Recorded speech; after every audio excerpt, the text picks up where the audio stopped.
Hi everyone, welcome to my another mini blog. দুদিন বৃষ্টি হওয়ার পর আজকের ওয়েদারটা ফাইনালি একটু ভালো, আকাশ পরিষ্কার। তাই জন্য একটু রেডি হয়ে নিয়েছি, যাবো কেনাকাটি করতে। কিছু শাড়ি কেনার আছে, সেগুলোই কিনতে যাব। রেডি হওয়ার পর দেখি আবার বৃষ্টি নেমেছে। তো ওয়েট করতে থাকলাম কখন বৃষ্টি থামবে। রাস্তায় অনেক জায়গায় লাইটিংও দিয়ে দিয়েছে, আর অনেক জায়গায় প্যান্ডেলও প্রায় কমপ্লিট। তো এগুলো দেখতে দেখতে চলে এলাম। আকাশটা দেখো কি সুন্দর লাগছে। তো যেতে যেতে একটা জায়গায় হঠাৎ করে দেখলাম অনেক কাশফুল ফুটেছে।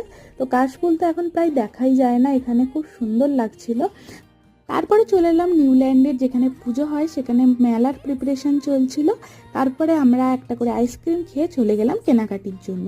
আজকে মার্কেট মোটামুটি ফাঁকাই ছিল, যেহেতু আমরা দিনের বেলাতে এসেছি, সন্ধ্যেবেলা খুব ভিড় হয়। তারপর এখান থেকে যা শাড়ি কেনার সেগুলো কিনে চলে এলাম। তো বাড়ি ফেরার পথে দেখলাম নিউল্যান্ডের প্যান্ডেল প্রায় কমপ্লিট। তো এইসব টুকটাক কেনাকাটি করেছি। যদি ভিডিওটা ভালো লাগে একটা লাইক কমেন্ট শেয়ার করে দিয়ে নেক্সট ভিডিও দেখা হচ্ছে খুব তাড়াতাড়ি।